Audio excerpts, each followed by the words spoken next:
The Helix is coming. You heard that right. The Helix is coming. If you're looking for a place where innovators, entrepreneurs, and other smart people gather, you don't have to go to Research Triangle Park. You don't have to go to Silicon Valley. It is all right here in New Jersey. Minutes from Rutgers University and a short drive or train ride to New York City, Philly, Boston, and DC. So what is the Helix? Well, the Helix is a new innovation district in New Brunswick, New Jersey that offers a range of physical environments, a vibrant innovation community, and a strategic central location. The Helix will uniquely mix workspaces, classrooms, laboratories, venues, and a collaborative environment to create a dynamic community and setting for innovative minds. Universities, startups, Fortune 500 companies, entrepreneurs, researchers, and many others are already signing up to call the Helix home. Thus far, the Helix has assembled a community of innovative private and public organizations such as Rutgers Health, the New Jersey Innovation Hub, RWJ Barnabas Health, Hackensack Meridian Health, universities from Ireland and Israel, and others. The Helix is coming. Visit helixnj.com to learn more.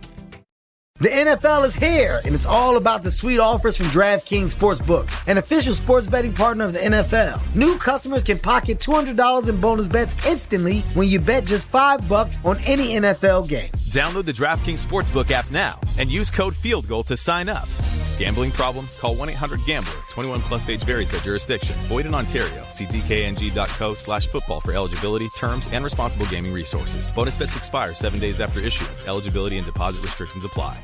From NJ.com and the Star Ledger, welcome to the Rutgers Rant, your one-stop podcast for the Scarlet Knights, with your hosts Steve Politi and Rutgers insiders Brian Fonseca and Pat Lenny. Let's start shopping. All right, hello everybody. Welcome back to the Rutgers Rant, our Picks Pod edition for the Virginia Tech game this week. Fonseca at 2-0 so far has a full game lead on both me and Lenny. Lenny unwisely taking the points last week.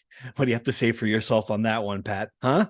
I did say it would be a game into the fourth quarter, and it was 13-7, and everyone was sweating, so I was half right on my pick until the floodgates opened. That's what I'll say. Until they played the fourth quarter, which turns out counts in Vegas. Who knew, right? Who knew? Many people would be rich if that wasn't the case. Novel concept. All right. But this week we got Virginia Tech coming to Piscataway, 3:30 game.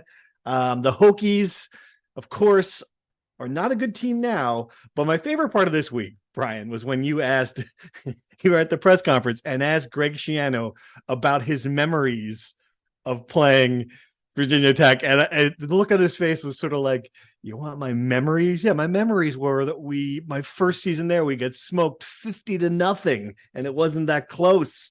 He played Frank Beamer's teams at the peak of their excellence. So yeah, not many good memories there. Hand up, I did not know that Greg Schiano's first home game ever as a head coach at Rutgers was against Virginia Tech. I should have done my research there. I knew they played 3 times before Virginia Tech went to the ACC. If I had known that, I would have asked. Maybe a lighter question is, Greg, your first home game was against Virginia Tech. What do you remember about that experience, aside from maybe getting demolished 50-0 with a team that he didn't recruit, to be fair, and Frank Beamer, who had almost lost his job a decade earlier, losing to Rutgers in an epic game, somehow built a dynasty in Blacksburg. So hand up, my fault, not enough research, and maybe a question that could have been asked in a better way. It is remarkable, though, to think about like everything that's changed. Of course, everything's changed in college football. That's not just this, but in 23 years, to think that we'd go into a game, not only would that Rutgers would be favored by a touchdown to beat Virginia Tech, which is significant, but things go up and down, of course, but that Rutgers would be in a better position. If you were like to bet on the future, one of these two programs, you would take Rutgers over Virginia Tech, which to me is that's sort of wild. If someone told you that when you're sitting in that stadium in 2000, 2001, whatever it was, when they came in and smoked, and they were one of the top programs in the country playing for national championships, Michael freaking Vick. I mean, it was like they had it going on down there. And to think now, if you were looking at just where college football's headed in the next 10 years, well, yeah, of course, you're betting on Rutgers. Yeah, I agree. And, they had Beamer ball down in Virginia Tech, as we've talked about the last couple of weeks. They got Schiano ball at Rutgers, and say what you will about it, that's an identity. That's part of the strength of Virginia Tech, is they had a guy there for forever. To have a guy at Rutgers who has been around, has had success here, and has proven that he can win here, I think that's obviously a lot better than they're on their second coach in 3 years or something. And Brent Pry seems like a cool guy. He seems like a good defensive mind. I'm not sure he's shown enough to prove that he can be the guy that re-elevates this program. So yeah, if I were having to choose between these two programs, I'd take Rutgers where they're at right now, 10 times out of 10.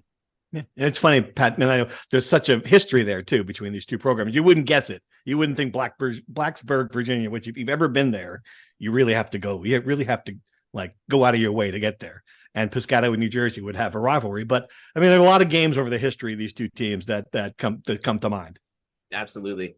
And who would think that the tradition lives on? Obviously, Virginia Tech has the Enter Sandman entrance, which is critically acclaimed. Rutgers has the Third Down Chop, both great Metallica songs there. So yeah, tradition in Blacksburg. It is interesting to see what has happened to Virginia Tech.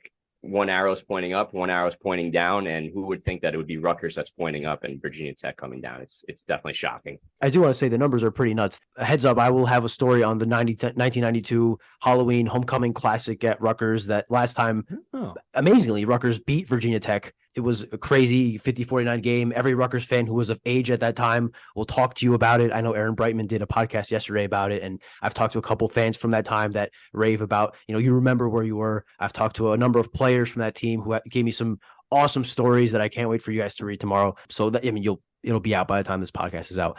But they've lost, I think, 11 games since. Which is 11 in a row, and by a significant margin. I think Schiano's 50-0 loss in his debut was not even the worst one of the bunch. I was of age, but I didn't watch the game. I have heard that the 2012 Russell Athletic Bowl, I don't know if you covered that game, Steve. I was there. Yes. Apparently it was like a crime against humanity how bad that football was. So not exactly one that I remember fondly. No. I mean, given how bad Virginia Tech's run offense is and how good Rutgers' run defense is, maybe for at least one side of the ball, it'll be that ugly. But I hope the game will be a little bit more exciting than that one was. Tell me about the 50-49 game, because I was not at the Star Ledger yet. I was still in college in that year. Young tight end named Tim Pernetti, I'm guessing, on that 1992 team. What was the scene there? What happened? Give me at least one good story about that. Yeah, I did talk to Tim yesterday, and he was great, as you can imagine. So, I mean, there's so much. I'm not even sure what to... There was... the game obviously ended 50-49, a score which head coach Doug Graber predicted. The timeline's a bit weird because he told me it was the team meeting the night before the game. A couple players told me it happened at halftime. But anyway, Doug Graber said, I don't give a... how it's going to happen. We're going to win this game 50-49. The catch before... It's wild. The catch before the catch. Everyone remembers Chris Brantley's game-winning catch in the end zone, his fourth touchdown of the game, still a school record. The catch before the catch happened by Mario Henry, tall wide receiver. He makes this David Tyree catch to set up position with 7 seconds left for the touchdown. He told me this. I don't know if anyone has known this. A couple plays earlier in the fourth quarter, Mario Henry makes a catch down the middle of the field, gets absolutely smoked so hard. And as he was catching the ball, his tongue was sticking out. And when he got hit, he bit down so hard on his tongue that a part of it came out. He had to rip out a part of his tongue. It's bleeding all over the place. And it's since grown back, but the tip of his tongue has no nerve anymore. For 30 years, he hasn't been able to taste with the front of his tongue because he got hit so hard. But he didn't pull himself out of the game because he wanted to be a part of it. And lo and behold, he makes maybe the most underrated, play of an insane game. I mean, just there was Brian Forte threw 4 touchdowns and 5 interceptions. Ray Lucas had a cameo before he gets knocked out of the just insane stuff. And I can't really wait to. I have so much stuff. I'm not sure how I'm going to fit it all in, but I can't wait for you guys to read it. Yeah, I'm stuck on the tongue. But your tongue was hanging out of your mouth, Steve. Your tongue was hanging out of your mouth. And you were frozen there when Brian was saying wow. That. No, that's amazing. That is a great story. Goodness. Yeah, I was cringing very hard when he was telling me about the story, but it seems like he told me it was worth every bit of it was worth it. So I guess I'll take his word for it. Yeah, about to say I'm gonna have to take his word for it too, because that's wow, that's something else. All right, you alluded to it, but I was reading some Virginia Tech content. People are not happy down there. They're not happy coming off a 24-17 loss to Purdue with a 5-hour weather delay, which kind of gives me the heebie-jeebies alone. You mentioned they're having trouble running the ball. It's not just trouble. I mean, 11 rushing yards against Purdue. They've had trouble pass protecting, and they've lost their top 2 receivers. Other than that, things are going pretty well down there. It sounds like it is a rough situation.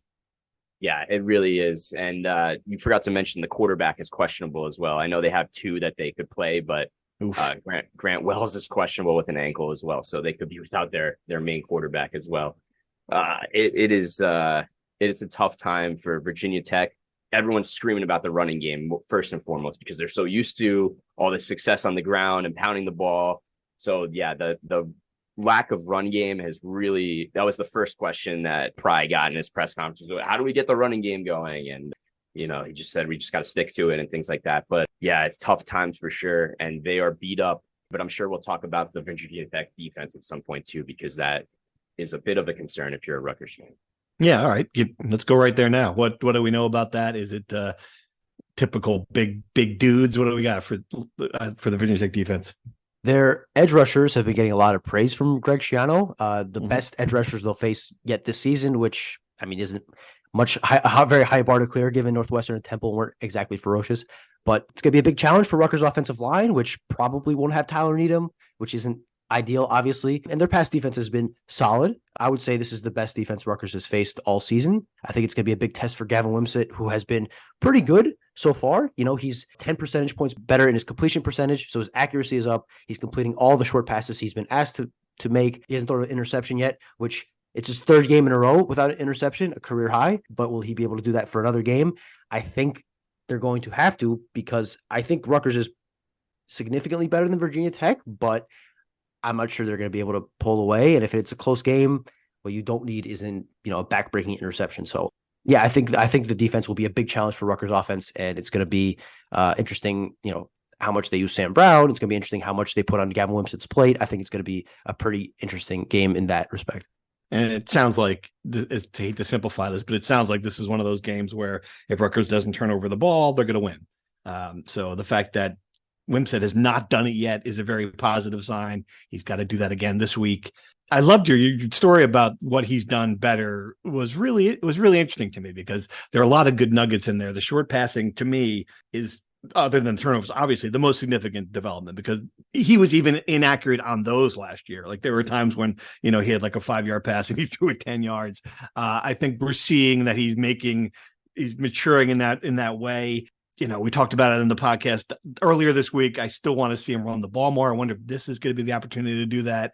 What do you guys think we need to see from this offense this week? I would say more of the same, really. I think in a game where your defense probably is going to dominate, ball control, not turning the ball over, getting some traction in the run game, and hoping the offensive line, they're not going to go another game only giving up one sack or, one TFL. I think they'll face some pressure. It's just about Gavin Wimsatt handling the pressure, not turning the ball over, maybe, like you said, finding some opportunities to run the ball if they present themselves, and just not trying to do too much. This isn't a game, Greg Schiano has alluded a couple of times that they've held some things back in the playbook. I'm not sure this is a game they really have to open the playbook that much, or they really shouldn't want to have to open the playbook, because they obviously have the big game against Michigan the week after. I think ideally you win this game doing the same strategy you did against Northwestern and Temple, and then you really let go against Michigan and to kind of surprise them with some wrinkles that haven't been used yet. So that, to me, I think is an ideal scenario for Rutgers. Yeah, I'll just add the numbers that you were alluding to, Steve, about Gavin Wimsatt in the short passing game that Brian wrote. The terrific stat here. In passes inside 10 yards, Gavin's completing them at 84%. He's 21 for 25. Wow. That's 20% from last year. And that tells the whole story about Shiraka's offense. We're going to pound the rock on first and second down, stay ahead of the sticks, and complete a short pass on third down to keep the chains moving. Time of possession, which I looked up this week, Rutgers is 5th in the country in time of possession. And he's made some good throws. Now this is not a under 10 yards one, but I was just looking at a clip of a throw he made. The throw he made against Northwestern to Dremel on 4th and 5 when he just rolls. He best throw than several seasons when he rolls out and he just zips one across his body. Looks like there's 4 Northwestern defenders there. The only place he could have thrown the ball. Perfect pass. I like to see more of that. I like to see more of him rolling out. I think at the point now he's proven it. He's earned the right to have the ball in his hands a little bit to see what he can do. And I'm very interested to see what he can do this week. All right. So you mentioned it. This is a huge game just because what it would set up, obviously, to go 3-0. We talked about it a million times. You got to win all your non-conference games. They will beat Wagner, so they will have 4. If they can get here. But more importantly, they'll be 3-0 going to the Big House, and that sets up, at least from an interest standpoint. All right, let's see. Let's measure up. We measured up against the weaker competition. Let's measure up against the best. Let's see what we got, and that would open up an opportunity, I think, for just a lot of interest heading into Ann Arbor. A lot of juice, no question. A lot of juice in that game. A lot of juice. Love it. And Rutgers has historically played Michigan pretty well too. If you think about last year, obviously the score got away from them in the second half, but that first half they blocked a punt. They looked good. They were leading at halftime. They pushed Michigan to the brink at the Big House 2 years ago, and it just sets up some excitement. Yeah. I think people will just see the records on the screen. 3-0 Rutgers, number 2 Michigan. Unbelievable. It'd be a really big showing and great publicity for Rutgers. They have had some good shots. Yep. Rutgers has not. I think they have the longest streak among Power 5 teams without an AP top 25 win. So what a way for Rutgers to break that streak, to do it on the road against the Big Ten favorites. And we keep talking about how they've come so close in the last 3 years to actually do it. We would just be so huge. And obviously they're going to be massive underdogs, right? Most teams going to the Big House will be, but maybe people think Rutgers is a paper tiger, and maybe Michigan thinks Rutgers is a paper tiger, and maybe they are, but maybe that underestimation will play in their favor. I don't know. I think that if you go in there 3-0, there's the week leading up to it will be one of the more exciting ones at Rutgers, I would say, in quite some time. Absolutely. All right. So are they getting the 3-0? Let's do our picks. I thought it was interesting. I noticed the line open was at 3.5 open, and it jumped to 7. Where is it now? Where's the line? It's still at 7. It's 7. Over under 39.5. All right. So Vegas is telling you that they don't have much faith in the Hokies here. The way that line jumped. Interesting. Very interesting. So who wants to go first? Brian, you're in first place. Perhaps first place should go first. Tell us your pick. I think that's fair. Yep. I think this is a strength on weakness matchup where Rutgers' strength is their defense and Virginia Tech's weakness is clearly their offense. And I wouldn't say Rutgers' weakness is offense, because their offense hasn't been bad by per se, but compared to their defense, they are, right? And Virginia Tech's leaning on their defense to win games. So I would say Rutgers' strengths is stronger than Virginia Tech's strengths, and their weaknesses are less weak than Virginia Tech. My point being that Rutgers is probably better than Virginia Tech by a decent margin, and I think they'll win by a decent margin. I will pick Rutgers to win and to cover. I will say Rutgers 24, Virginia Tech 14. Did I take your score, Steve? Yeah, you're amazing.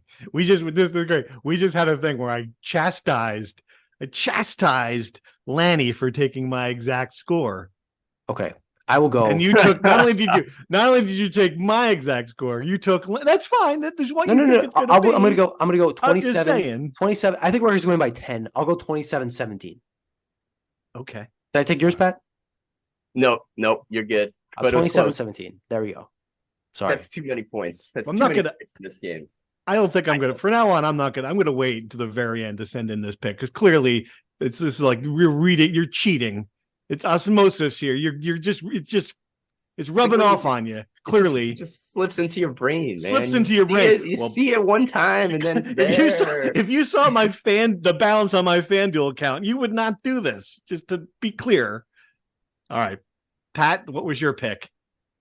My pick was 24-14. I've altered it to 27-14 Rutgers after being chastised. But I am worried about the Virginia Tech pass rush. Gavin hasn't faced pressure like he's going to face in this game. And that does worry me a little bit.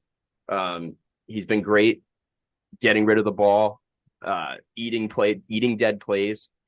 But I think the pressure will be enough for Virginia Tech to hang in there at least a little bit. But I think the way that Rutgers responded in the fourth quarter last week showed that they were a different team, like you wrote, Steve. And I think that Kyle Monungai deserves a huge shout out. And I think he's going to have another really big game. So I think offensively, even though the passing game will face some pressure, Rutgers is going to wear down Virginia Tech, and we're going to see another big fourth quarter. That's why I get to 27-14. Rutgers wins and Rutgers covers. All right. So we're all going in the same direction. Obviously, I my score is 24-13. I'm looking at it now. I'll stick with that. I think the same thing you guys said. It just feels like Rutgers is in a much better place health-wise than Virginia Tech. I think the defense for Rutgers has been really good against two admittedly poor opponents. I think this is a third poor opponent offensively, certainly. I just can't imagine a team with 11 yards rushing against Purdue, a team that really didn't play well against Old Dominion in the first week. If you look at it, other than turnovers, that game was closer than it should have been.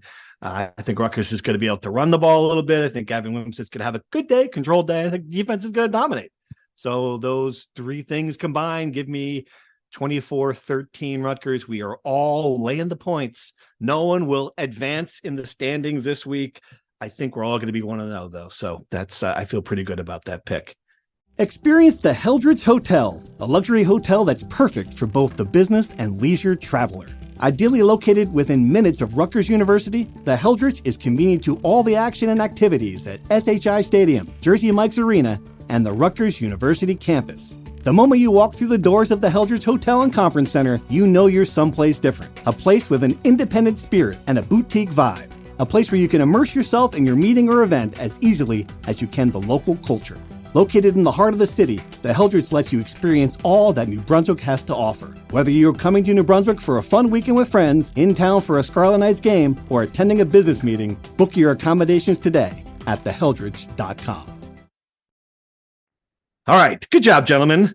Talk some serious football. And now I'm just going to I'm going to put a little disclaimer here that if you're not interested in us trying to be funny, you should, like, the serious portion of the podcast has now come to an end. You can turn it off because there might have been one very angry email about our alumni game. But for the most part, people are enjoying the Boomer Zoomer segment of our podcast, in which Brian Fonseca, who has become notorious now for his lack of knowledge of people from a certain generation of world, I try to quiz him on famous alumni from the team Rutgers is playing. This is how the game works. He lost the first week poorly. He won the next week by our standings. And I think, Brian, you're going to win this week. I do. I think you're going to win because Virginia Tech, again, is not. I looked through the alumni and Virginia Tech. I didn't really see an impressive collection of people, to be honest with you. Sorry, Hokies. So, Pat, I'm going to put the over-under at 6.5. Are you taking the over or are you taking the under? I roll with Fonz every week, baby. That's a bad bet. I'm going to take the under. And again, I think, and I'm looking at this list, I think there are 4 people on this list that if he doesn't know, like, it's really hard. It would be hard for me to imagine. The 5th, I didn't know, but I'm trying to, it's got to be, the 5th one's got to be a little harder. All right. So here we go. Mike Vick. You ready, Brian? Are you ready? Yes. Okay. Number 1, Kenneth Pomeroy. Can you tell me who Kenneth Pomeroy is? My guy Ken Pom went to Virginia Tech? Is that true? Yeah, it's true. He lives in, that's awesome. He lives in Utah. I didn't realize he was a Hokie. Yeah, that's the godfather of modern college basketball analytics. That's good. All right. Ding, ding, ding.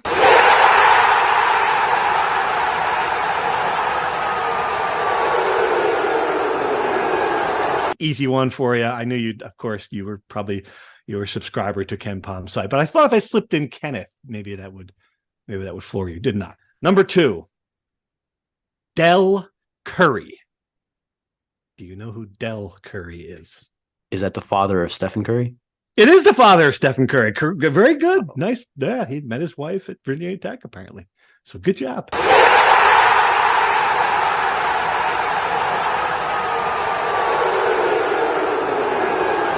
This is news to me. Isn't that Steph's middle name too? Isn't his middle name or his actual name what's Steph Curry's like actual first name? Not Del Quan. It's like Del something.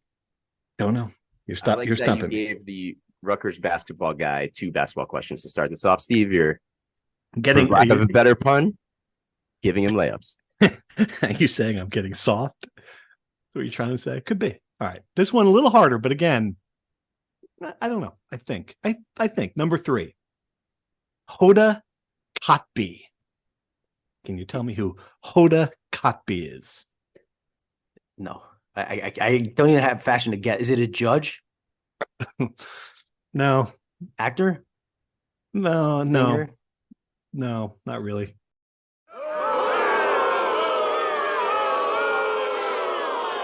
Pat, do you know who Hoda Kotb is? I just know he has one of the greatest names I've ever heard. Him? No, sorry. She is the host of she's the host of the Today Show. She's one of the hosts on the Today Show. Okay. All I know is my guy Matt Lauer. That's the only guy from today, who I probably shouldn't call my guy anymore after recent stories about him. But he's no longer hosting that. But okay. All right. I just thought that name, she's been on some sporting events too. All right. Number 4, again, in today's society, I think this is a name you probably have heard. Number 4, Steve Bannon. Okay, I know he's a political guy. He was Trump related. Yes, he was. Was he he owned the site, right? He's like the alt-right guy.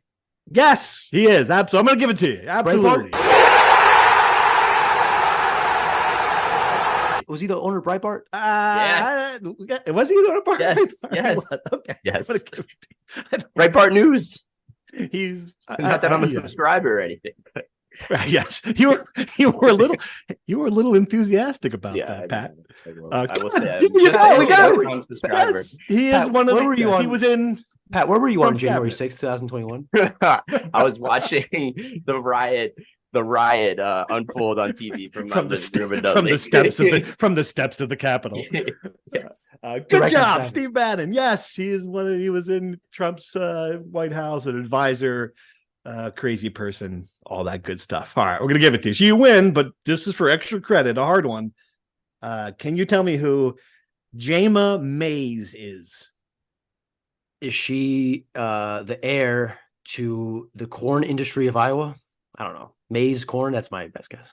I see. It's more spelled like Willie Mays, not like the corn. Oh, is she the daughter of Willie Mays? No. Billy Mays' daughter. She is known for playing Emma Pillsbury in the Fox musical series Glee.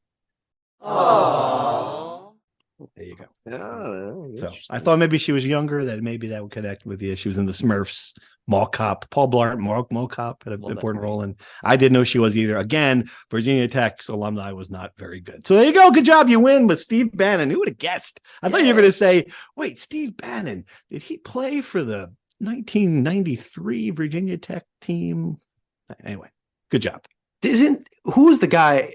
For some reason, I thought of the guy in the Cubs, who like made that catch in the stands, the fan. What's his name? Yeah, Steve Bartman. Close. That his face came to mind first. I was like, no, that's not it. Good job.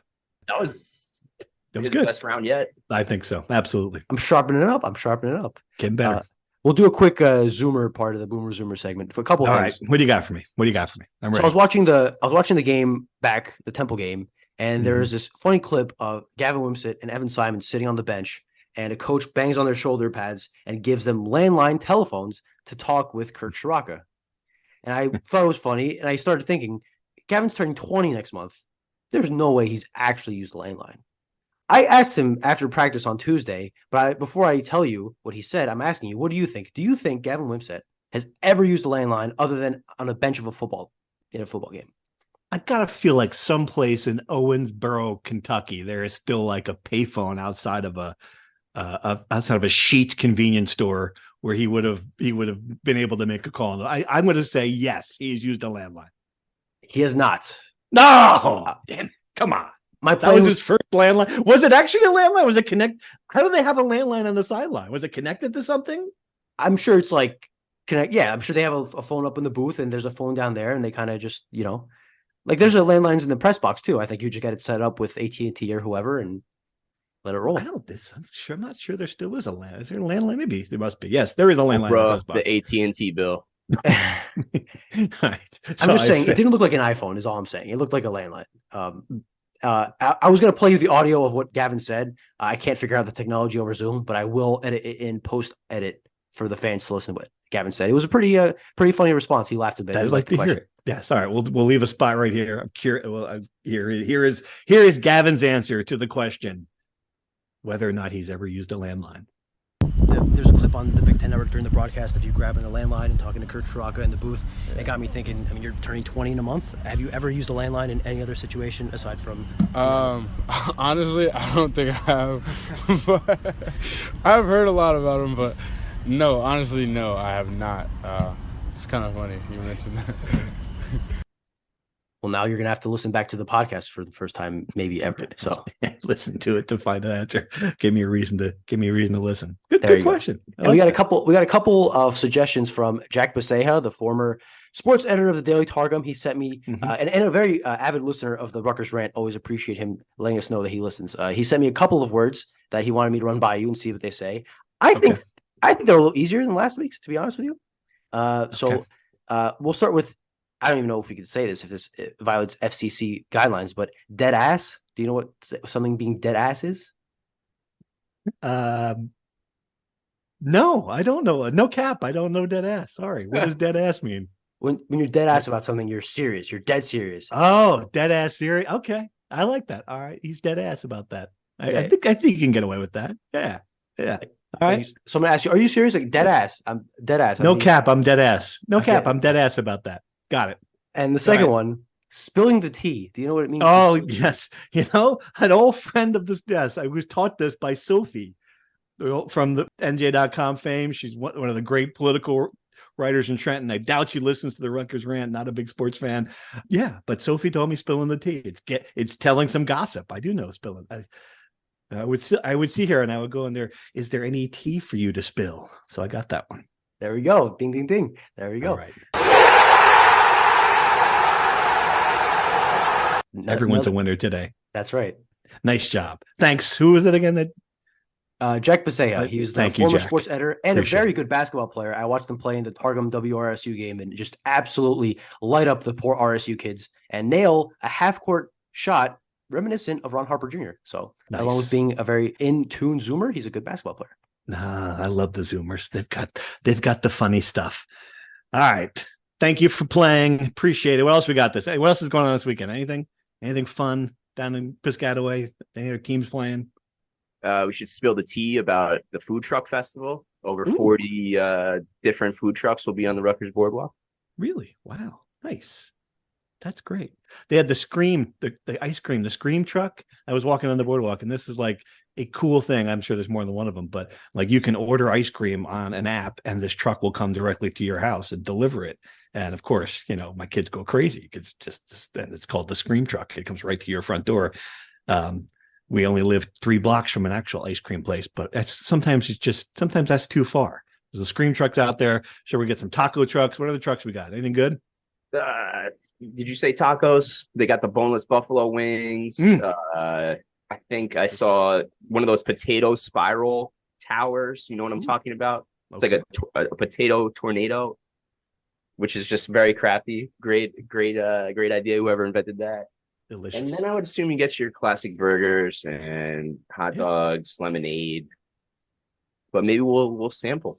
We should meet us on the boardwalk. Do a food story. Excellent. All right, I'm there for that. Anything else? Yeah, just really quick. Rutgers Hoops is hosting a kid 4-star class of 2025. His name is Brandon Storrs Jr. He's a target for them. His father played for Steve Hain. I can't tell you where he played for him because I couldn't find that, but Rivals dug it up. He played for Steve Hain back when he was a player, and now his son is being recruited by Rutgers out of the Bronx. 4-star kid, forward. My understanding is Rutgers is doing pretty well with him, and he's taking an official visit to campus Saturday. And they're also hosting another 4-star kid, Jalen Harrell, on an unofficial on Friday. I'm not sure he'll be at the game, but I do believe Brandon Storrs will be there. You get all these 4-stars now. It's like, just a 4-star. Right. I'm sorry. I'm kidding. It's significant. The level he's recruiting at is just sort of wild. Another 4-star. Wow. They're hosting a 5-star homecoming weekend. Trey McKinney, he's a 5-star 2025 connection with Marlon Smoke Williamson out of the Michigan area. And that weekend, they're also hosting, I talked to Lathan Somerville and Bryce Dorch, 2024 commits. They will also be there homecoming weekend. So that should be a big recruiting weekend for Hoops. But for now, they got one target coming this Saturday. This is also rumored that perhaps Dylan Harper will be coming on homecoming weekend. That's not confirmed? That's just speculation? I have not seen him confirm it, but yes, Trilly Donovan, Trudy Johansson, whoever you would like to refer to them as, has reported that yes, that Rutgers is expecting to get an official visit, and that is the most likely weekend, which would make sense if you have a couple of the commits there. If you get Dylan Harper there, it's kind of a feel-good, lovey-dove fest, and maybe that's something that can put it over the top. I'm not sure. But yes, Trudy Johansson has said that Dylan Harper might be there homecoming weekend. Excellent. That's something to look forward to later on. All right. So we will be there, campus, Virginia Tech, Rutgers, food trucks, basketball recruits, a huge game for the Scarlet Knights to get to 3-0. We all think they're going to do it. Thanks for listening to the Picks Pod. We'll be back on Tuesday to talk about the game. Thank you for listening to the Rutgers Rant. To participate in the conversation and receive live updates about the Scarlet Knights directly to your phone, sign up at NJ.com/insider.